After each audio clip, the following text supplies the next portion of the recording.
திருவாரூர் நகர் பகுதிக்குட்பட்ட தனியார் பள்ளியில் நலம் காக்கும் ஸ்டாலின் உயர் மருத்துவ சேவை முகாம் நடைபெற்றது.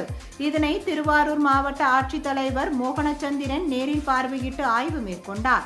முகாமில் அடிப்படை மற்றும் உயர்நிலை மருத்துவ பரிசோதனையுடன் முழுமையான உடல் ஆரோக்கிய பரிசோதனைகளும் ஆரம்ப கட்ட புற்றுநோய் கண்டறியும் பரிசோதனைகள் உள்ளிட்ட 15 துறைகளை சேர்ந்த மருத்துவ நிபுணர்கள் மருத்துவ ஆலோசனை வழங்கினர்.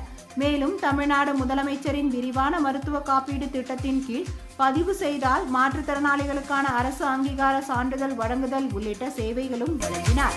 இந்த நிகழ்ச்சியில் திருவாரூர் மாவட்ட சுகாதார அலுவலர் சங்கீதா, இணை இயக்குனர் சுரேஷ், வட்டார மருத்துவ அலுவலர் குருதேவ், திருவாரூர் வட்டாட்சியர் ஸ்டாலின் உள்ளிட்ட அரசு அதிகாரிகள் கலந்து கொண்டனர்.